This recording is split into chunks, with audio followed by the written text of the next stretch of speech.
This is going to be a few parts that I'm going to edit together because there's no way I can do phone and take it all apart in one shot.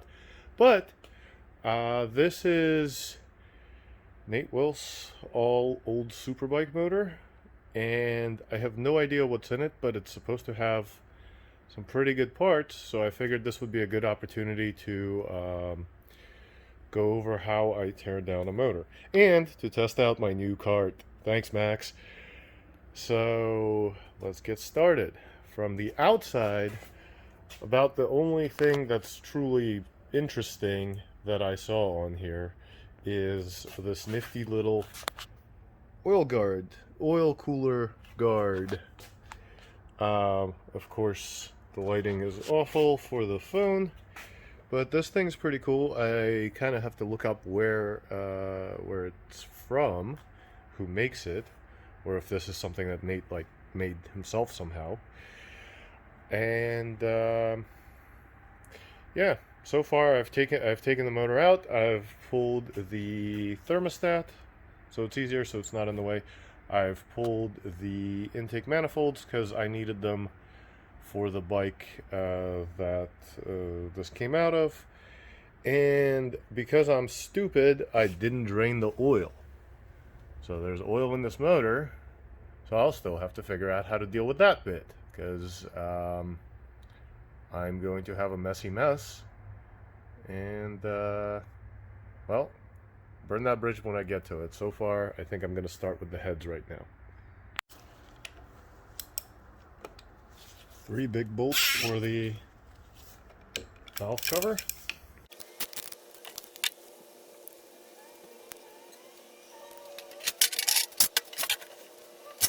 Of course, valve cover doesn't want to move. Give it a little tappy tap.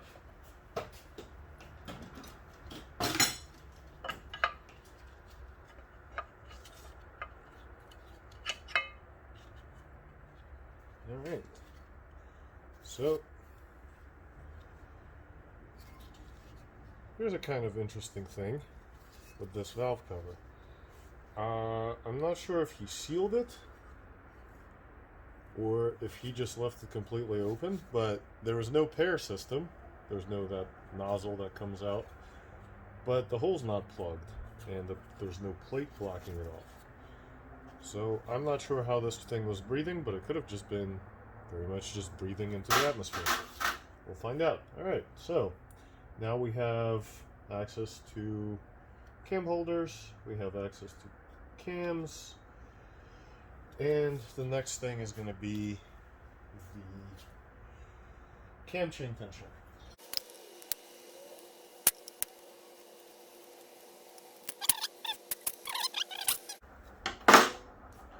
Now the cam chain should be fairly loose.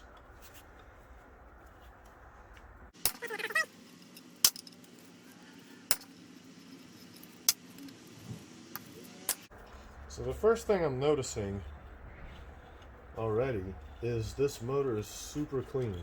Obviously it's a race bike, so it's out of a race bike, so there weren't a lot of hours in it, but usually the insides of the head, the insides of the valve cover are a lot more brown than clean silver.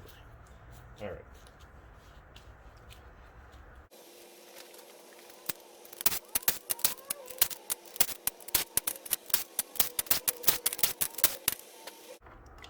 Alright, another thing I just noticed, these cam holders.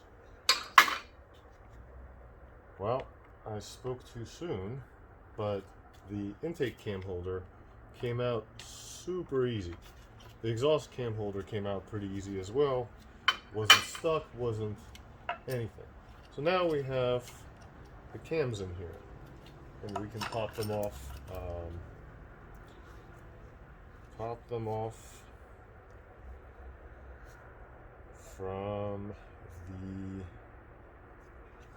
From out of the head. So cams have a little letter on them, ABCD, and then I want to say EFGH for what kind of cam it is. So what's interesting here is This is just a second gen intake cam. So nothing special. This is not some magical cam. This is not anything that's been messed with. The thing to take a look for is where on the surfaces where the bearing surfaces. Make sure it's not gouged, and then definitely on the lobes to make sure they're nice and smooth and still coated, because those are coated with something hardened. Don't remember what. So this has a C. So this is an intake rear, but it's an intake cam off of first gen. So this had the second gen, first gen intake cam setup, which is cool. So then we can go dig a little further. The head will have a couple of bolts on the outside. Then the cylinder's got a couple of nuts holding it on. But then there are 12 millimeter long head studs or head bolts, and then a couple of little, I guess they're 10s.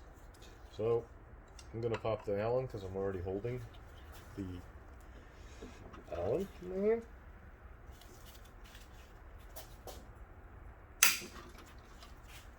Just love that snap.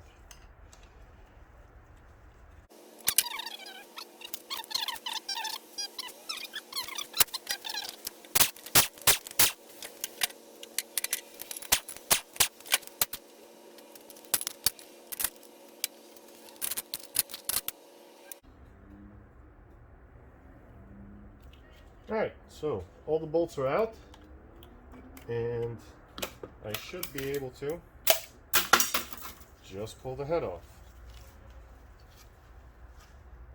And I think I launched one of these holders. Alright, so another cool thing, really clean at the bottom, because barely any time on it since the build, I guess. Now, the important thing about heads and cam holders is you want to keep these with the head. They're line board. The reason these little holes are in the case is because there's a drill that's run through to give it a nice matching diameter. So this plug here, the only reason it exists is because it's part of the manufacturing process. So you can't mix these up. Like, you can't have a box of cam holders and a box of heads, because they actually do need to match. So that's the back head off. I can stack this on my nifty little cart on the bottom shelf, or whatever. Alright, so next we have the cylinder. And these nuts are not particularly tight. There's also no way to get at them with a socket, so you actually have to use a regular wrench.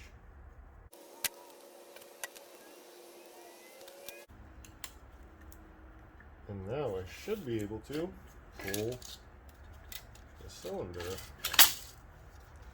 so cylinder is out, and then I can ditch one of the cam chain guides. So something I can see here already, this does not look like a normal piston. This is something pretty fancy. So let's dig that out and see what's going on there. The other thing you can see, and it'll be easier to see once the cylinder's out, is there is a really fancy rod there. So I'm gonna get the circlip out like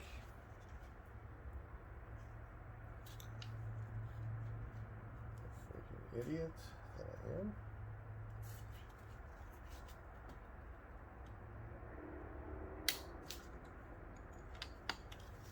So these little circlips, or whatever they are, the thing that keeps the wrist pin on the cylinder, on the piston, they like to launch, and usually like to launch to the moon. So usually when I'm pulling them out, I try very hard to keep them covered.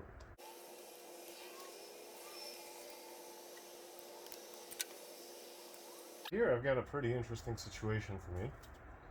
The pin does not want to come out, like, at all. The clips holding it are out of the way,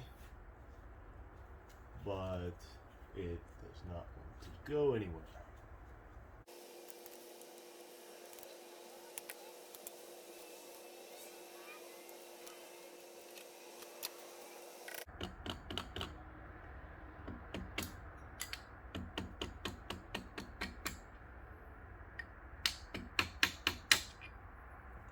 I gave it a couple of super light taps. I don't want to break anything. I don't want to gouge anything up. But it is still kind of tight in there.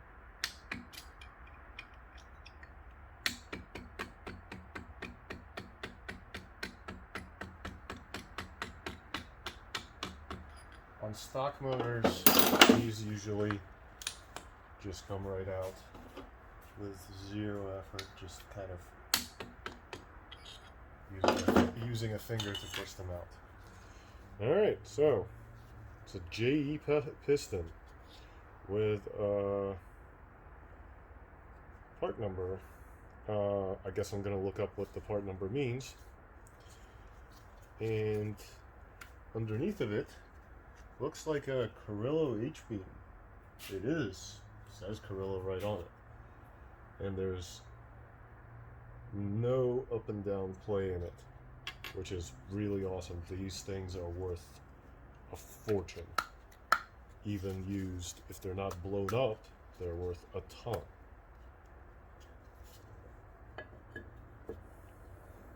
So I'm going to make sure that I can very carefully get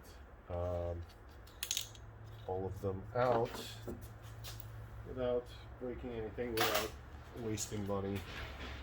I really, really hate when I turn good parts into bad parts.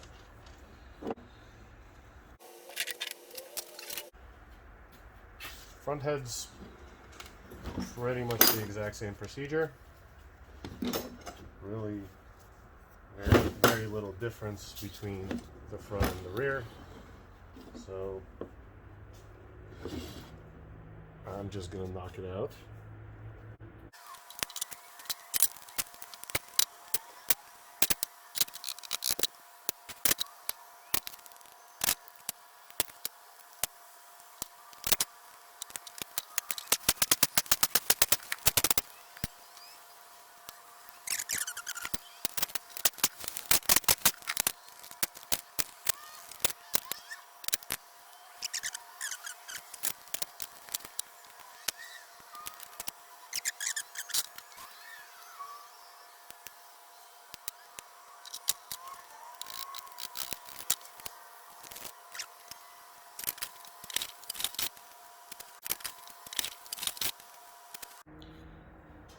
So, since there's still oil in there, I gotta figure out how I'm gonna get that out. I think the best plan I can come up with is to put it on a dirt bike stand and drain it that way.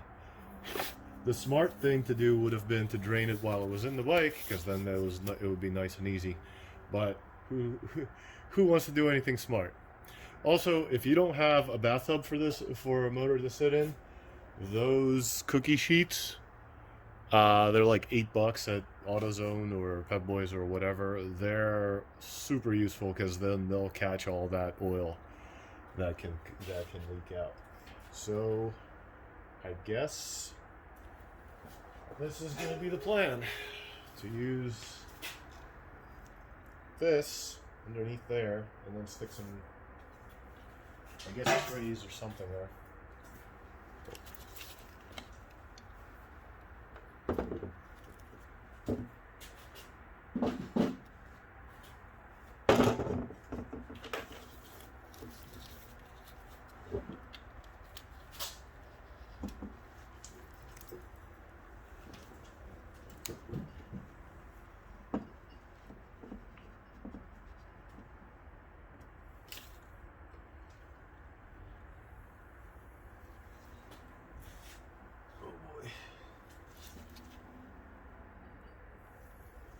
It is not particularly stable.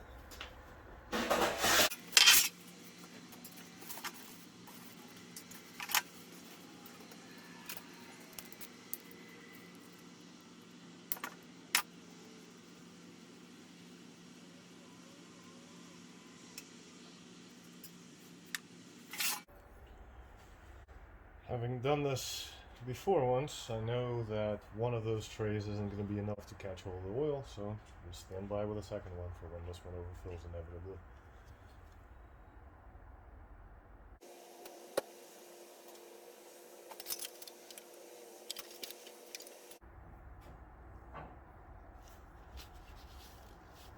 Maybe I could have done it with one, but I really don't want to overflow.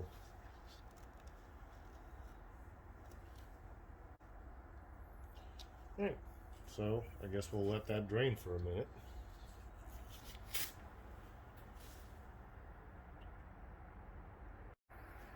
So most of the oil is out. Obviously, no matter how much you drain it, there's still going to be some somewhere in the motor. Also, I don't have a good way of dealing with the oil filter right now. So I'm going to get the superbike stand out of the way.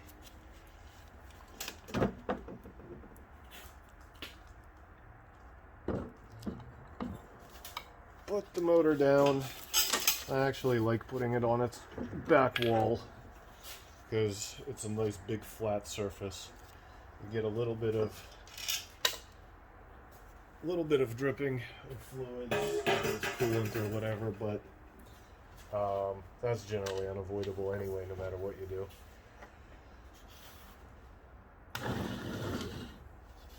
So I guess the next plan is to hit the left side cover. See if there's some fancy charging things going on.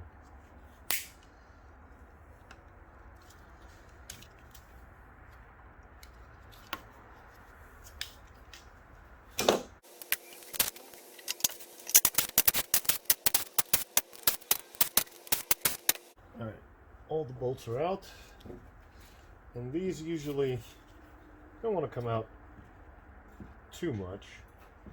They usually do kind of stay stuck. Once again, it's not a thing you really want to pry on.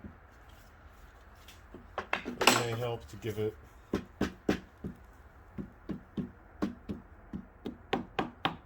some light taps into the sides.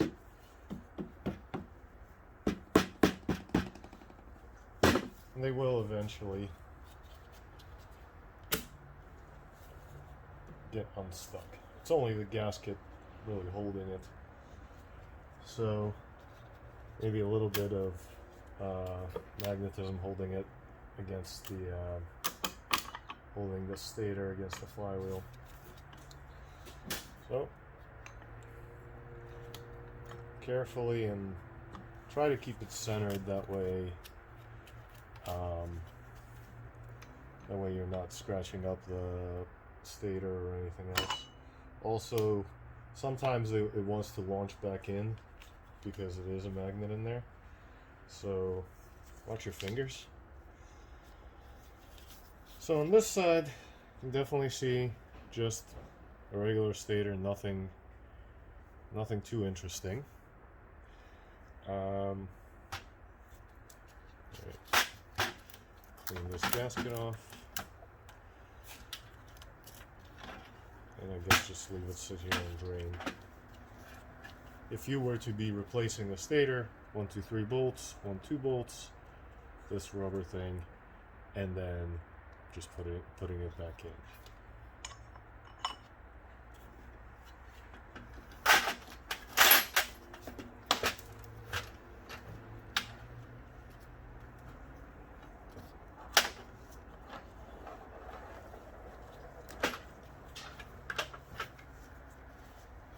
So, in here, you can see a lightened flywheel.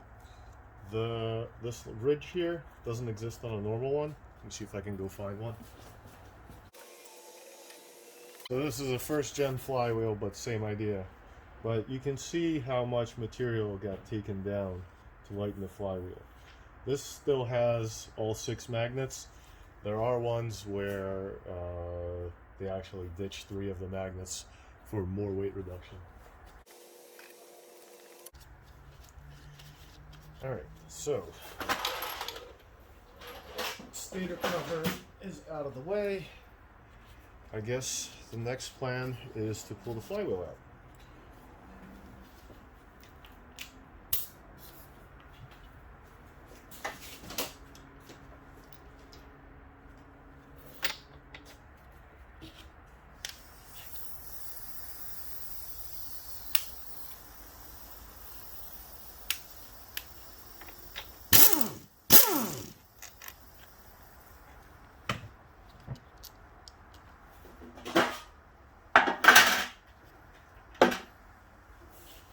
So, flywheel is obviously not going to want to come out, but for that there's a motionpro puller.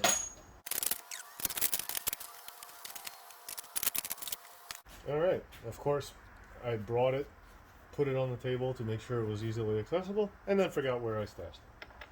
So, motionpro flywheel puller, M20 by 1.5 thread.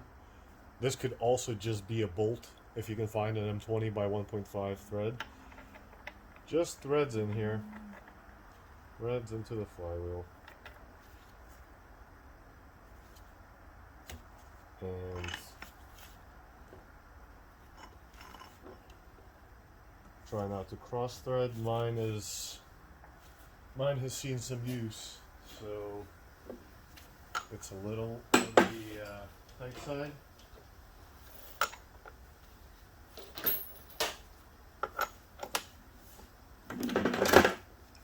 But then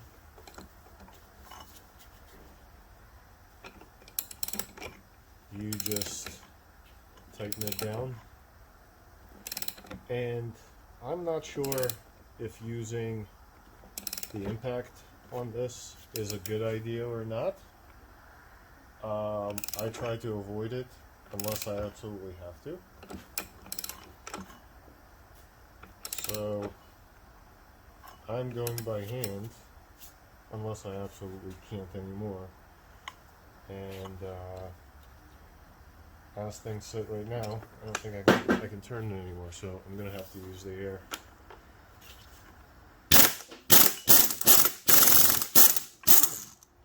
Well, with air it pops right out.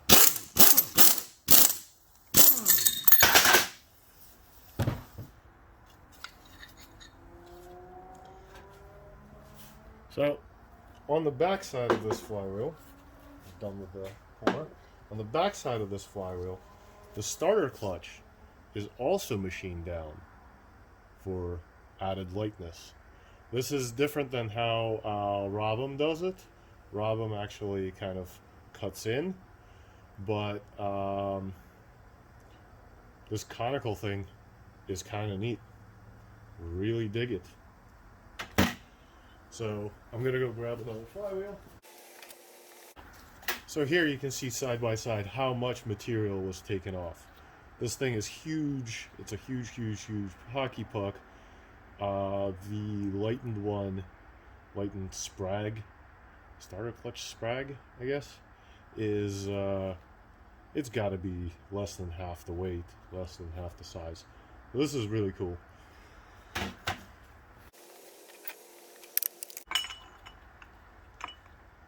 Alright, next on the menu, there's a woodruff key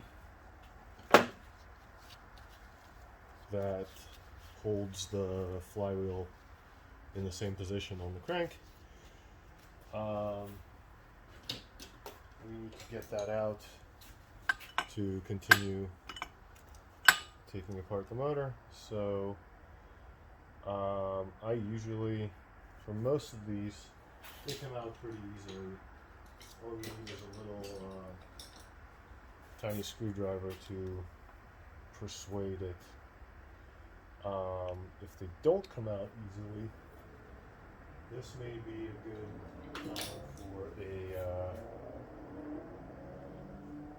for a punch and a little hammer action. Obviously don't wail on it, but you're not going to hurt it.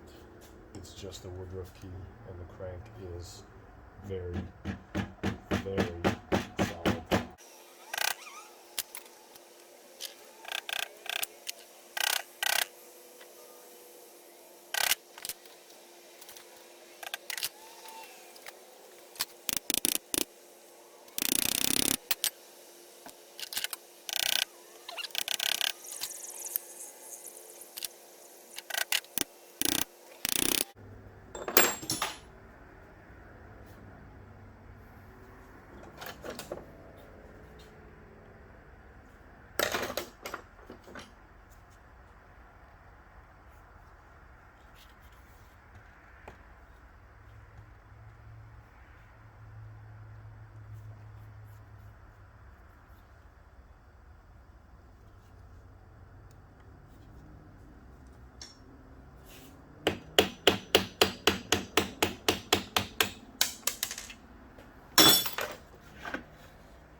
Woodruff key is out. It's this little half moon shape. And then we can pull the starter gear, the starter intermediate gear, as well as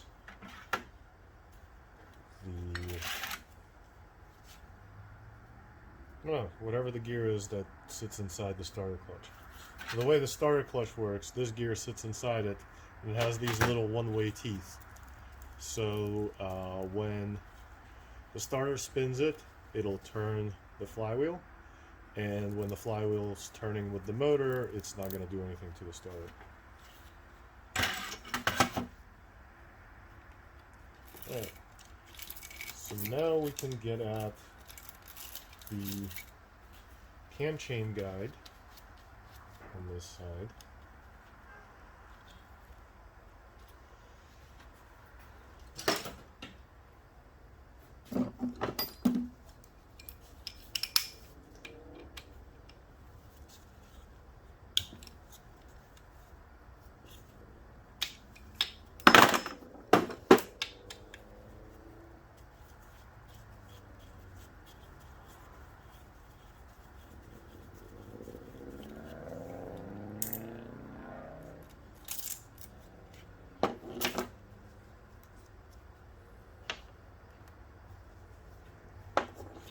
And we can pull the cam chain out. Hey, great, cam chain. Exciting. Trash. Alright, so that's pulling out the flywheel and related parts. So I guess I can cut it and move on to the other side, the clutch side. Let's see what's interesting in there.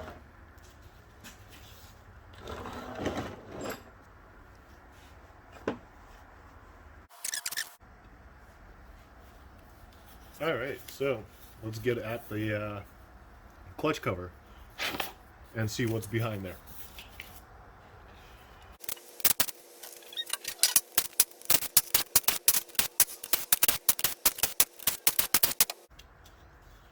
Check for extra bolts, and then this one usually comes out pretty easily. Once again, might need a couple of Might need a couple of taps. Don't tap on anything important, like don't hammer the water pump outlet.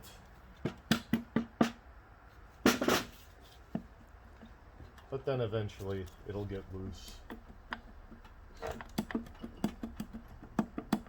And you'll be able to gradually wiggle it out.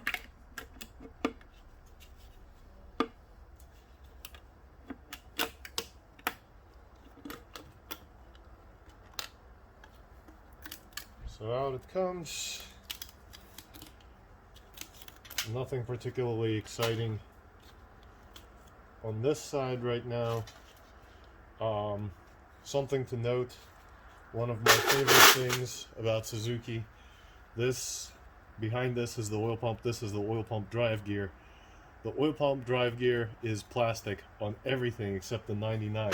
For some reason, they made a metal one in 99 and never again. So, of course, the thing to do to protect your bike from, plastic getting brittle or cracking or whatever is to get the oil pump drive gear from the 99 SV. Or Spears sells them, or there may be some other source. And this oil pump gear is on like 30 or 40 different Suzukis, so there may be some quad equivalent or something that also has a metal drive gear. So, this cover out of the way.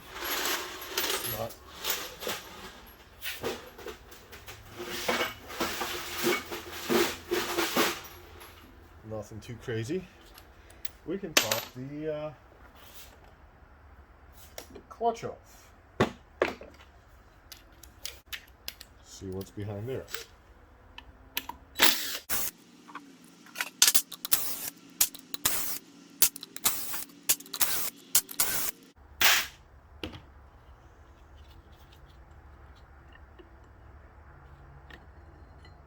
Out comes the clutch.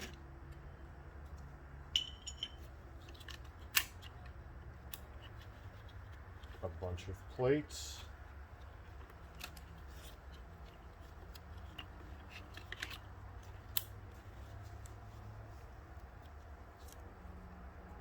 The different one is the bottom one.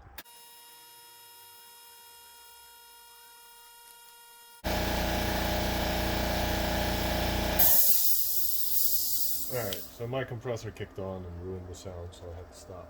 So there's a washer that's bent up to hold this nut.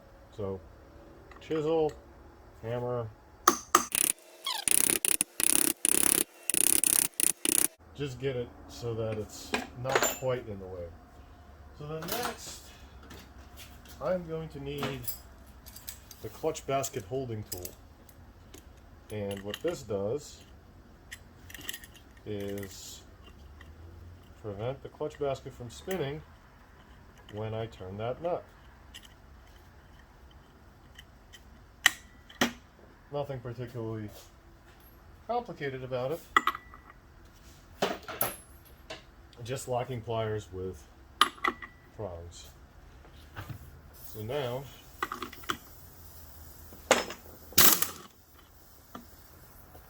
quick little blip of the impact, and out it comes. This is junk. Don't reuse them, discard them. And now I'm done with my pliers. So now the entire thing can slide out. And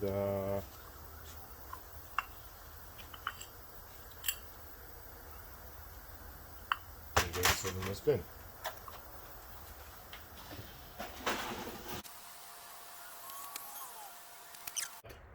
I want to pull out the shifter assembly because it's gonna be in the way, and get the countershaft sprocket off.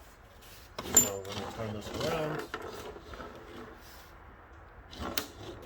All right, on the shifter, there's a little snap rings and wash them. So you can get the little snap ring out of the way. Alright, snap ring comes out.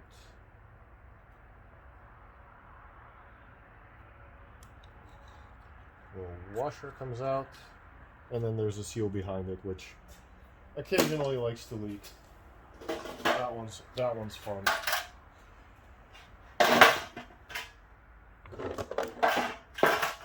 And then you can just push it through.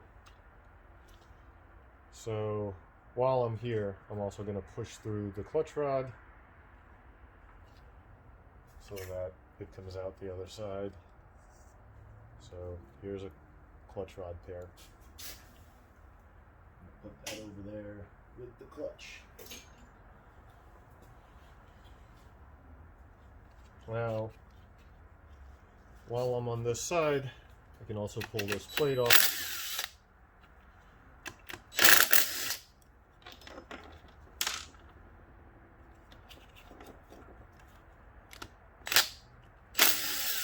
This holds the countershaft seal in place. And just a good measure, pull the gear position sensor.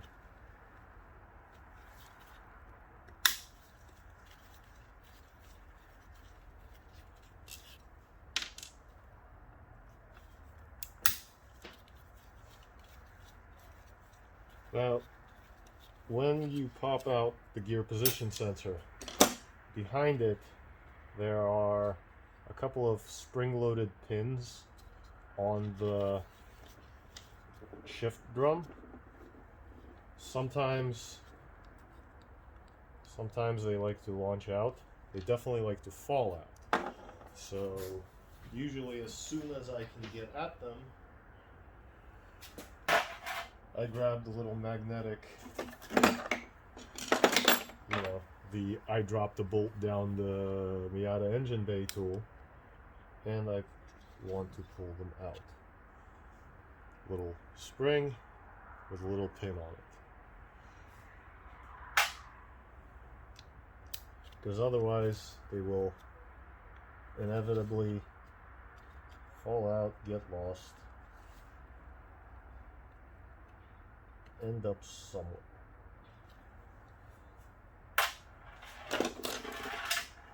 This one's a little more stuck than usual, so use a little dental pick, persuade it out. Alright, so the left side of the case is pretty much clean. Let's look at the right side.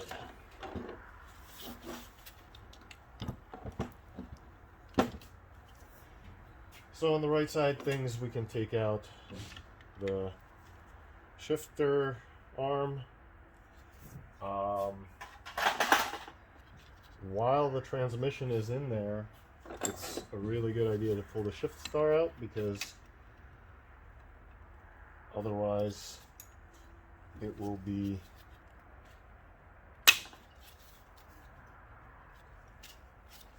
kind of hard to get out when it's loose.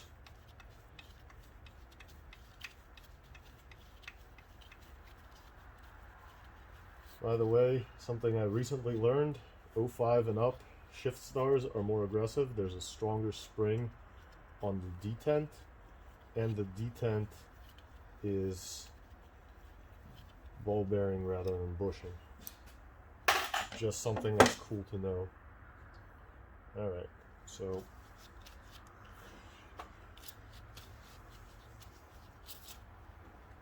hit the shift detent.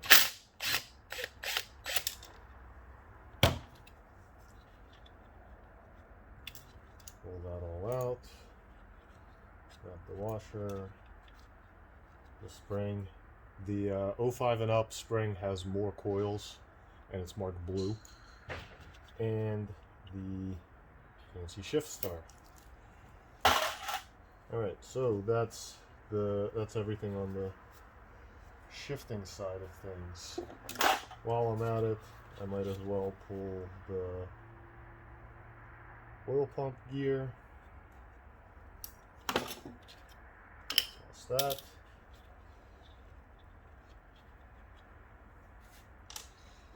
And I will be about ready to start splitting the cases now. So we already did the flywheel side, but we do have to free up the clutch side. Now, this nut, this is the crank that we pulled the flywheel off of. This bolt, it's got an L on it. That means something. That means it's left-hand thread. So, out is in is out. So we need to turn it clockwise, righty-loosey, lefty-tighty. Something that will cause untold misery if you get that wrong. Alright, so we're going in clockwise. And I should probably hold the crank so it doesn't spin around.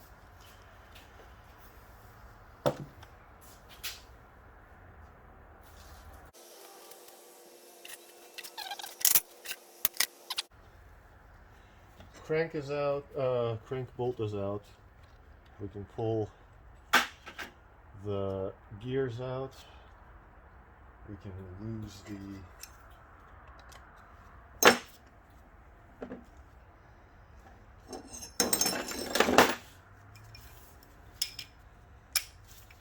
lose the camshaft guide.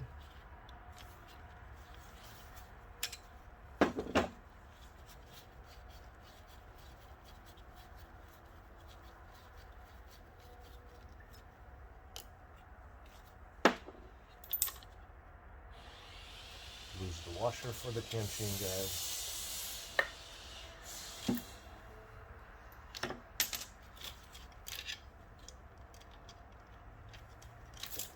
And camshaft.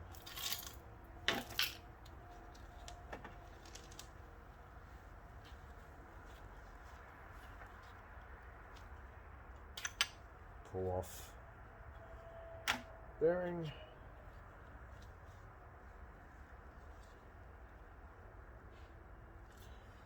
Alright.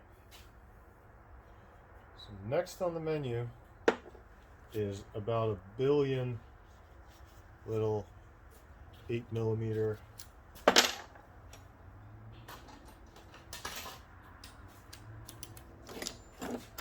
case bolts.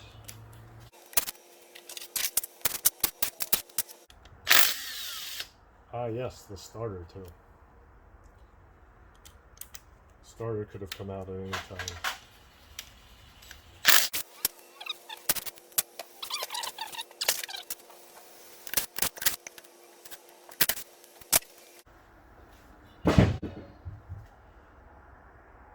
I think my neighbor just died. Because I heard a loud thump from the other side of the wall. Alright. So, starter will just wiggle out.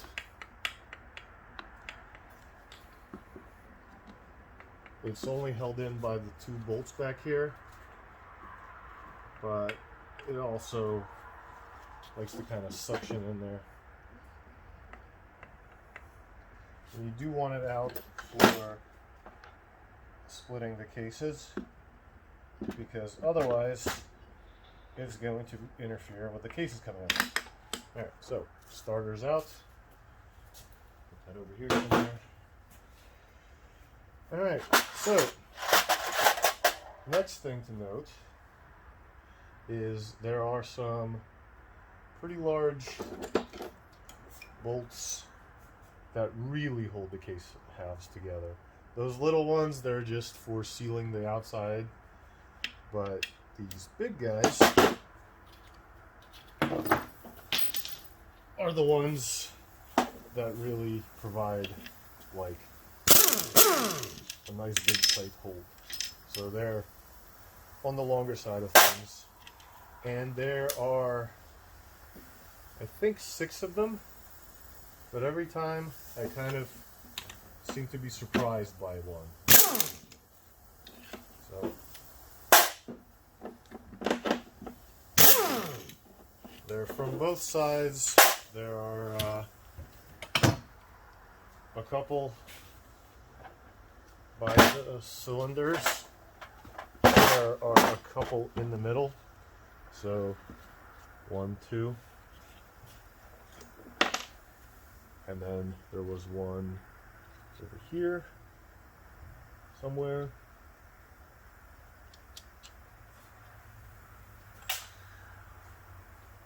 Alright. Flip the motor back over. And then look for more big bolts. There's 2 down here, 1, 2, and then there's 2 on the cylinder.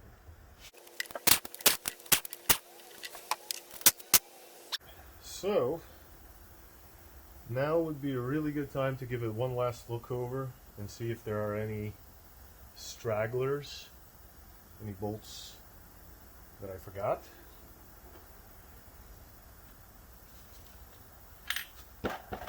Check from both sides.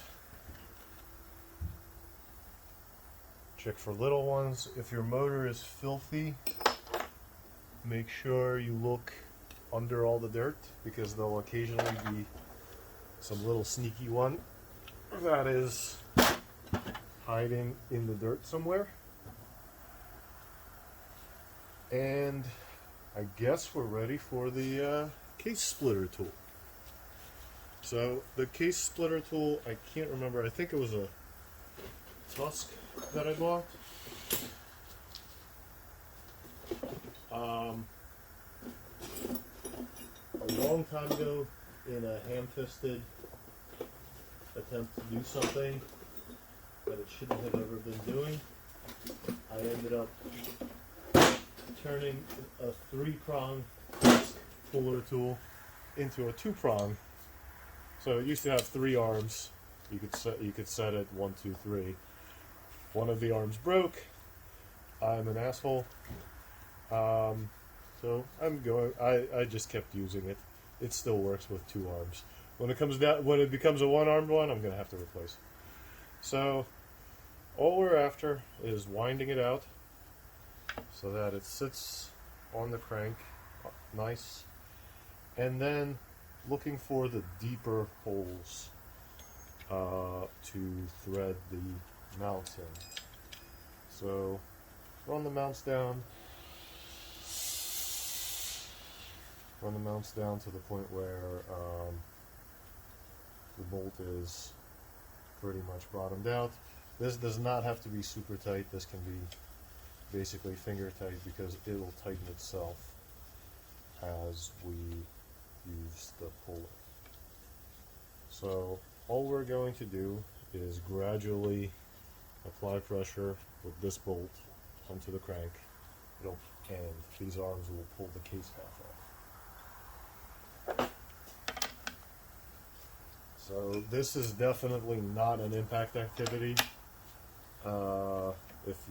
If it's fighting you, if it's hard, this is probably because you forgot a bolt somewhere. The other thing that will make this a lot easier is going around the case, giving it little love taps with a mallet.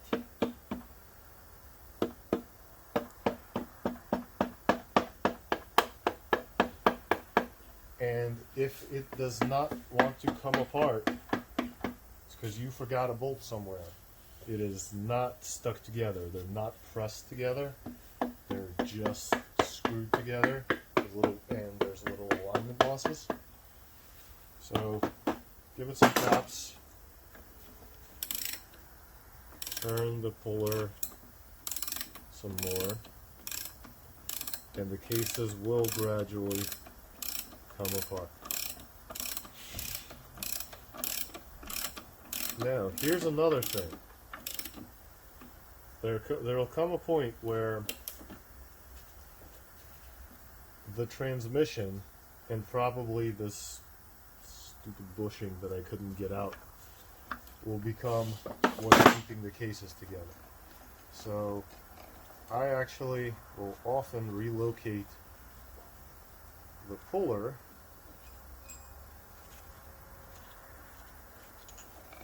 onto the counter shaft,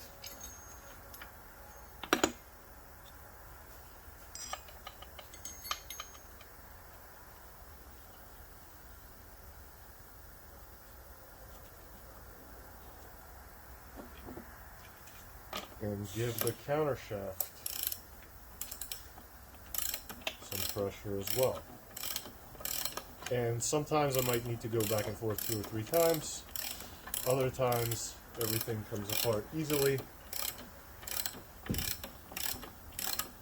This motor was actually super fresh.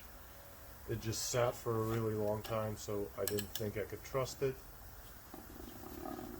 So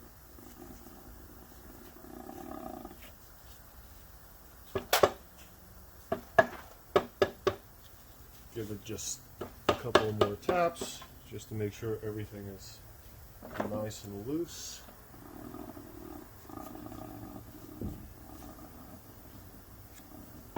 And you can see the crank is out already.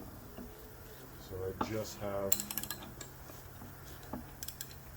the counter shaft sort of holding it together still.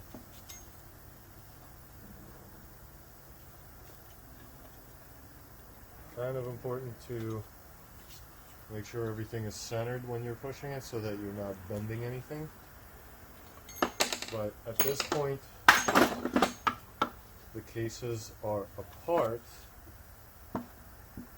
I just need to give the counter shaft a little more of a push and take off the top case half. Hey, cases are split. Cool. Set that down over here. And yeah, I'll pull off the oil cooler and stuff. And here's our transmission. So for the transmission, it's usually pretty easy to just pull off the fork guide pins. Take the shift forks out.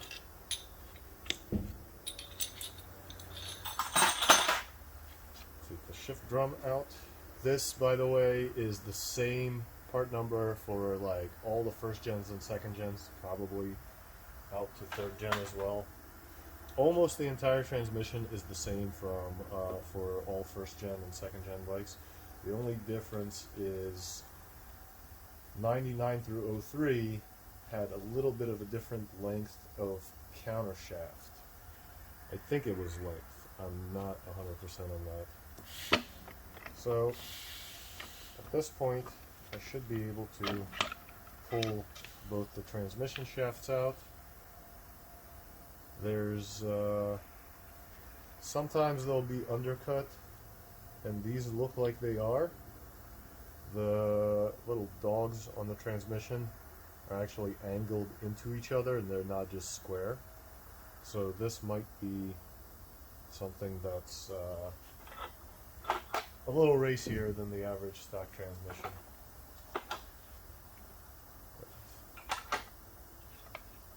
Don't lose all the parts.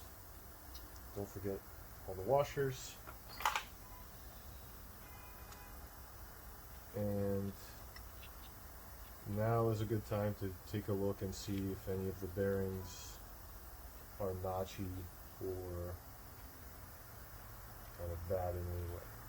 So since the crank's not pressed in, you should just be able to lift it out. Here are the fancy Carrillo rods.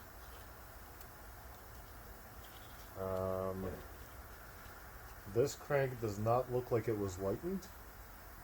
It does have some pretty deep holes in it, so it may have been balanced. So